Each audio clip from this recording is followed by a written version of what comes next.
तो देखो चौहान वंश की जो नींव पड़ी थी वो सबसे पहले चौहान वंश की नींव पड़ी थी सांबर में। हाँ समझना, सांबर वर्तमान का है सांबर। सांबर की दो कंडीशन है, सांबर के दो प्रश्न बनते हैं। भौगोलिक स्थिति के अनुसार सांबर झील कितने जिलों में आती है? जयपुर, नागौर और एक अजमेर। जबकि जो राजस्व विभाग है उसके अकॉर्डिंग सांबर झील किस जिले में आती है? जयपुर जिले में आती है। ठीक है, जयपुर का एकाधिकार माना जाता है इस झील पर। तो सांबर जो झील थी, मान लीजिए ये झील है सांबर झील, अब यहाँ तो पानी भरा हुआ है झील में तो पूरी में, तो इसके आसपास एक जनजाति आकर रहने लगी, चारों तरफ एक जनजाति आकर रहने लगी। इस जो जनजाति आकर रहने लगी इनको कहा गया चाहमान। शुरू में चौहानों का प्रारंभिक जो नाम था वो नाम था चाहमान। ठीक है, अब ये सांबर के आसपास के क्षेत्र में रहे इसलिए चाहमान के जो क्षेत्र कहलाए वो कहलाए सपाद लक्ष्य, ये इसका नाम था। यानी सपाद लक्ष्य क्यों कहलाया गया उसका भी कारण है कि सांबर झील के चारों ओर भूभाग पर बसने के कारण इनका जो नाम पड़ा वो पड़ा सपाद लक्ष्य। इन्होंने अपनी, अब देखो कोई भी जो राजा है वो सबसे पहले अपनी राजधानी बनाएगा, बगैर राजधानी के तरह ही नहीं सकता। अब इन लोगों ने अपनी राजधानी बनाई और राजधानी कहाँ बना दी इन्होंने? बताओ, चौहानों की प्रारंभिक राजधानी, प्रश्न भी तो बन सकता है, अही छत्रपुर। हाँ, चौहानों की प्रथम राजधानी है अही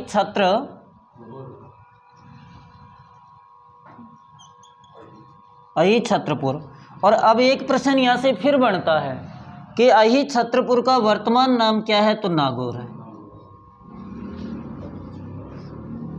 दो तीन बात अभी तक हुई हमें से, हर लाइन का एक प्रश्न है। चौहानों का प्रारंभिक नाम चाहमान, चौहानों की प्रारंभिक रहने का स्थान सपाद लक्ष्य। क्यों कहा गया सपाद लक्ष्य? सांबर झील के चारों ओर बसने के कारण। सपाद लक्ष्य की राजधानी क्या थी? अही छत्रपुर। अही छत्रपुर का वर्तमान नाम क्या है? नागौर। नागौर का प्राचीन नाम क्या है? अही छत्रपुर। ये राजस्थान पुलिस में आ भी चुका है क्वेश्चन। अब देखिए, ये कहा जाता है जैसे कि स्थापना की किसने? चाहमानों की स्थापना किसने की? या सपाद लक्ष्य में चौहानों की संस्थापक, आदि पुरुष, मूल पुरुष, जन्मदाता, ये कई प्रश्न ऐसे बन जाते हैं अपन कंफ्यूजन हो जाते हैं। देखो, चाहे आदि पुरुष आ जाए, मूल पुरुष आ जाए, जन्मदाता आ जाए, या फिर और भी किसी नाम से जो किसी चीज़ का जनक आ जाए, तो सबका सब एक ही व्यक्ति होता है और कोई अलग अलग नाम नहीं आते हैं। तो देखिए, एक सीधी सी बात है, इसकी स्थापना करने वाला था वासुदेव चौहान। वासुदेव को किसका उपनाम है? वासुदेव, कृष्ण भगवान। मंदिर में जाते हैं, मिनिमम 51 रुपये का प्रसाद चढ़ाते हैं, आगे 5 और जोड़ दो, यानी 551 ईस्वी में क्या की थी? स्थापना। किसकी स्थापना की थी? चाहमान की। ध्यान रखना, चौहान नहीं बोलना है, अभी तक चाहमान बोलना है। इनका नाम पड़ेगा अलग अलग नाम। शुरू में इनका नाम चाहमान था, बाद में अपभ्रंश होकर चौहान पड़ा था।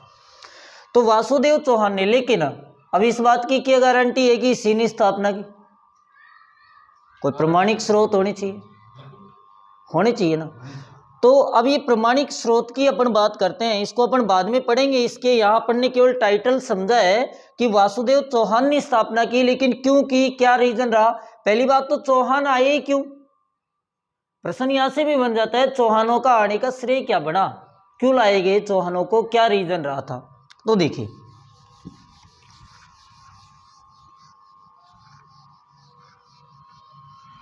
सबसे पहले अपन देखेंगे चौहानों की उत्पत्ति का कारण, और यहां से बहुत बार प्रश्न बनता है, पटवारी में तो 4-5 बार आ भी चुका है। उत्पत्ति का कारण,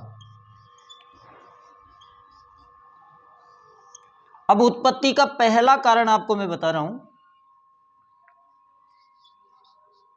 एक सिद्धांत है अग्निकुंड का सिद्धांत।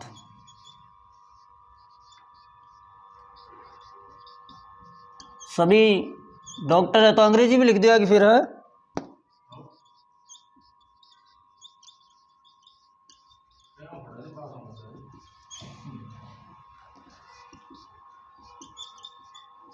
ये लो, इसकी इंग्लिश होता है अग्निकुंड के सिद्धांत का the theory of fire Alt, यानी अग्निकुंड का सिद्धांत के अकॉर्डिंग। इसके कई सिद्धांत है। प्रश्न एक बार यहाँ से भी आ चुका था कि अग्निकुंड का सिद्धांत किसने दिया था। तो अग्निकुंड का जो सिद्धांत दिया था वो एक व्यक्ति ने दिया था और उसका नाम था चंद्रबरदाई। ये भी एक बड़ा अजीब व्यक्ति हुआ था इतिहास में। इसने भी एक रासो लिखी और उस रासो का नाम था पृथ्वीराज रासो।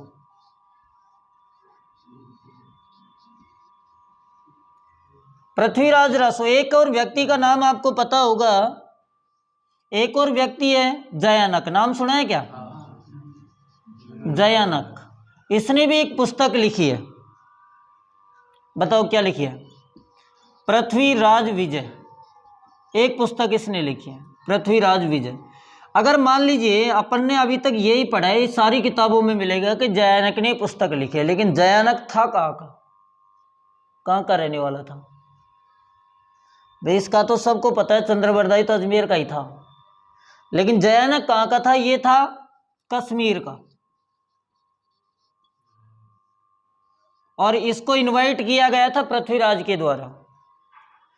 पृथ्वीराज से पहले एक शासक था यहाँ पर, विग्रहराज चतुर्थ, जिसका नाम है बीसलदेव। आपको पता है इसके शासनकाल के समय इसने दिल्ली तक अपनी छवि बना ली थी। यानी एक तरीके से इनको गर्व होता था चौहानों को, दिल्ली को इन्होंने केवल एक प्रांत बनाकर छोड़ दिया, जबकि मुख्य जो हिस्सा था वो अजमेर बन गया था 10वीं और 11वीं शताब्दी में। अब चंद्रबरदाई ने पृथ्वीराज रासो में एक सिद्धांत दिया और उस सिद्धांत का नाम है अग्निकुंड का सिद्धांत। क्या कहा इस अग्निकुंड के सिद्धांत में? देखो, जो पृथ्वीराज रासो कह रहा है उसके बाद में मैं अलग जो इतिहासकार है उनकी बात आपको अलग बताऊंगा। पृथ्वीराज रासो ने कहा कि एक ऋषि था और उस ऋषि का नाम था ऋषि वशिष्ठ। ये वशिष्ठ ऋषि एक पर्वत पर रहता था और उस पर्वत का नाम था आबू पर्वत। आबू पर्वत जिस जिले में पड़ता है उस जिले का नाम है सिरोही। तो वशिष्ठ ऋषि आबू पर्वत पर बैठकर क्या कर रहा था? तपस्या। अब तपस्या जब कोई करता है तो आपने यज्ञ के विधान देखे होंगे, जनरली आज भी अपने होते हैं, कि सबसे पहले अग्नि प्रज्वलित की जाती है उसमें। और अग्नि ऐसे प्रज्वलित नहीं की जाती कि अपन ने मान लीजिए माचिस जलाकर उसको कर दिया, ऐसा कोई विधान नहीं हुआ करता था। एक विधान ये हुआ करता था कि लकड़ियों, सूखी लकड़ियों को लाया जाता, उसमें बहुत सारी जो भी चीज़ वो डालते हैं वो डालकर उसका फिर मंथन किया जाता, फिर अग्नि उत्पत्ति होती थी। तो वशिष्ठ ऋषि क्या करता? बार बार लकड़ियाँ लेकर आता, लकड़ियाँ लाकर जो हवन वेदिकाएँ है उसमें डालता, डालने के बाद में मंथन करता, अग्नि पैदा होने लगती और राक्षस आते, कोई तो उसमें पानी डाल जाता, कोई उसको वैसे बुझा देता, कोई मांस डाल जाता। यानी जितनी बार वशिष्ठ ऋषि ने उस अग्नि को प्रज्वलित करने की कोशिश की, उतनी बार ही राक्षसों ने उसे परेशान किया। जब वो बहुत ज़्यादा परेशान हो गया तो सोचा यार इनका उपाय क्या है, इलाज क्या है, कुछ तो करना होगा। अगर कुछ भी नहीं करेंगे तो फिर ये तो इस तरीके से हावी होते रहेंगे, मेरी तपस्या नहीं होगी। कहा जाता है कि वशिष्ठ ऋषि ने अपनी अग्नि कुंड से पहले 3 योद्धा उत्पन्न किए। सबसे पहला जो योद्धा उत्पन्न किया उसका नाम था प्रतिहार। दूसरा जो योद्धा उत्पन्न किया उसका नाम था परमार। और तीसरा जो योद्धा उत्पन्न किया उसका नाम था चालुक्य। तीनों को अग्नि कुंड से उत्पन्न किया। आपका मैं इसका विश्लेषण भी बताऊंगा कि ये बात कहाँ तक सत्य हो सकती है। तो जो इतिहास में लिखा हुआ है, वैसे अपनी किंवदंतियों के अकॉर्डिंग तो कुछ भी मान लो, अगर जैसे बड़े बूढ़े आदमियों से पूछ लो, जो अनपढ़ है वो भी आपको पृथ्वीराज का इतिहास बता देंगे, आला और उदल का इतिहास बता देंगे वो आपको। पहले नौटंकी चला करती थी आला और उदल की। तो प्रतिहार, परमार और चालुक्य जो वशिष्ठ ऋषि ने अग्निकुंड से उत्पन्न किए, तो इनसे कहा कि मुझे यज्ञ करना है और मेरे यज्ञ की आपको रक्षा करनी है। इन लोगों ने अपना जितना योगदान हो सका उतना योगदान दिया, लेकिन विफल हो गए, नहीं कर पाए। फिर परेशान हो गया वशिष्ठ ऋषि, तो इसने एक चौथा योद्धा अंत में उत्पन्न किया और उसका नाम था चौहान। इस योद्धा का नाम चौहान था। ये बहुत शक्तिशाली योद्धा था। कहा जाता है कि वशिष्ठ ऋषि से चौहान जब उत्पन्न हुआ तो कहा कि आप अब निश्चिंत रहें, आप यज्ञ करें, तपस्या करें, जब तक मैं हूं आपकी रक्षा करता रहूंगा। वशिष्ठ ऋषि ने कहा, यार आप तो ताकतवर व्यक्ति हो, आप तो कई छत्रों तक राज कर सकते हो। छत्रों का अर्थ भी साम्राज्य होता है। तो वहां से इनको क्षत्रिय की एक संज्ञा भी मिलने की वर्णन मिलता है कई किताबों में कि क्षत्रिय कहा गया, और क्षत्रिय इन चारों को ही कहा गया। और चारों को कहने के बाद में इनका एक धर्म बताया गया कि तुम लोगों को ही उत्पन्न करने का कारण यह है कि तुम रक्षा करे, लोगों की रक्षा करे। क्षत्रियों के पहले भी काम वही थे। आज भी आप चाहे अपने आर्मी सिस्टम देख लो, आज भी कंडीशन वही है। राजपूत बटालियन अलग से होती है। क्षत्रियों का जो एक उद्देश्य बनाया जाता है वो रक्षा करने का उद्देश्य बनाया जाता है। तो एक कंडीशन तो ये आती है कि भाई एक अग्नि कुंड से चंद्रबरदाई, वशिष्ठ ऋषि के द्वारा चंद्रबरदाई के अनुसार, जो कि पृथ्वीराज रासों में उल्लेखित है, कहा गया है कि चौहानों की उत्पत्ति किससे हुई है? अग्निकुंड से। मैं एक प्रश्न यहाँ पूछता हूँ, मैंने बहुत सारी चीज़ बता दी, अब एक प्रश्न बताना। आपके एग्जाम में एक प्रश्न आ जाए कि चौहानों को किस वंश का माना है। जैसे आपने पढ़ा होगा पहले भी कि भाई मेवाड़ के जो राजा थे, राणा थे, उनको सूर्यवंशी माना गया, राठौड़ों को सूर्यवंशी माना गया। तो ऐसे में एक प्रश्न पूछ रहा हूं, कुछ चौहानों को कौन सा वंश का माना है? चंद्रवंश। और हाँ बिल्कुल चंद्रवंश में माना है, इसमें भी कोई शक नहीं है। लेकिन यहां तक अपन ने पढ़ा है ना, उसके अकॉर्डिंग जवाब देना है, क्योंकि ये क्वेश्चन आ चुका है जो मैं आपको प्रश्न अभी बता रहा हूँ। इसमें अपन ने पढ़ा अग्निकुंड से उत्पन्न हुए, तो ये अग्निवंशीय माना था इनको। प्रश्न ये देखो, प्रश्न किस तरीके से बढ़ सकता है, अपनी सोचने की एक थोड़ी जो स्थिति होती है ना वो वाइड होनी चाहिए। अब ये कह दिया कि अग्निकुंड का सिद्धांत चंद्रबरदाई ने दिया है, पृथ्वीराज रासों में वशिष्ठ ऋषि है, 4 योद्धा उत्पन्न हुए। तो प्रश्न ये भी तो बन सकता है, चंद्रबरदाई ने चौहानों को किस वंश का माना? अग्निकुंड का सिद्धांत न देकर अगर प्रश्न रख दिया अग्निवंश, तो ये भी हो सकता है। चलो एक नई चीज और फिर साफ बताता हूं आपको। देखो प्रश्न की टैकल फर्क इतना है, एक चीज नोटिस करना, कोई भी चीज जब हम पढ़ते हैं ना तो हम उसके प्रॉपर तरीके से नहीं जाते हैं। पढ़ने का एक सिस्टम क्या होता है कि जो लिखा है पढ़ लिया, सच मान लिया। अभी अपन इसका खंडन करेंगे जब आपको समझ आएगा ये सच है ही नहीं। हम क्यों पढ़ रहे हैं ये हमें पता नहीं है, कि किताब में प्रिंट है जो कह दिया मान लिया। ऐसे तो पाली में एक बार पेपर हुआ था टीचर का, और वहाँ एक ऐसा क्वेश्चन जो पूरे, जैसा कि अभी आरपीएससी का ही उदाहरण दूँ ना, पाली का तो बहुत पहले का है, आरपीएससी आरएएस का एग्जाम लगा था। और ये पता है सावन की तीज कब आती है?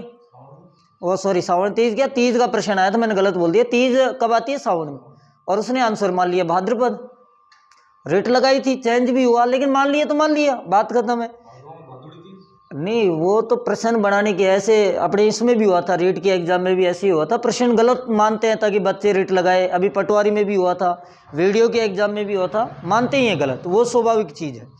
चलो वो कोई बात नहीं, गलत मान लिया। लेकिन एक प्रश्न जैसे ये बन जाए कि निम्नलिखित में से, मान लीजिए मैं एक प्रश्न लिखता हूँ, देखिए, निम्नलिखित में से कौन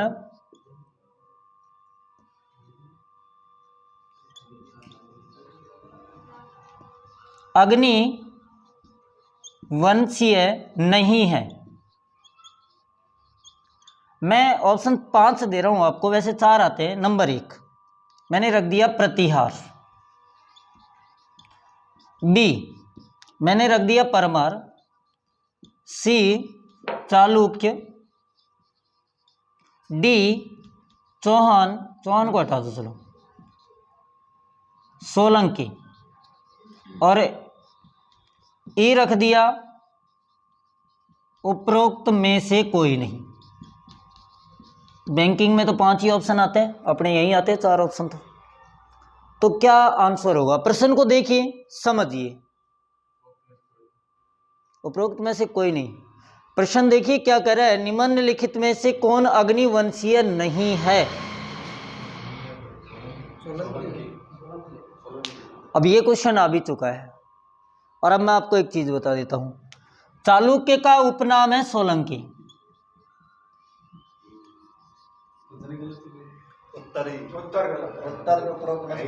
उत्तर गलत कहे हैं यार, दे रखे ना ऑप्शन, इसीलिए तो 5 दिया है। उपरोक्त में से कोई नहीं, क्या आएगा। लेकिन मैं, हालांकि मैंने बताया नहीं तो आपको पता नहीं है, चलो कोई बात नहीं। ये प्रश्न बहुत बार दे दिया है आपको, इसका एक उदाहरण देता हूं मैं कि समझ आने के लिए। आपने देखा है सोलंकी राजकुमार कहाँ है, कल बताया था। सोलंकी है ना, कहाँ है, ये इधर की साइड सिरोही में। तो सिरोही कहाँ पड़ता है, राजस्थान। राजस्थान के टच कौन सा प्रदेश कर रहा है, गुजरात। तो गुजरात में जो ये सोलंकी थे चालुक्य कहलाए, आई बात समझ में। वहां चालुक्य कहलाए, अपने यहाँ इनको सोलंकी कहते हैं। बहुत सारे राजपूत होते हैं उन नाम के पीछे सोलंकी लगाते हैं आज भी।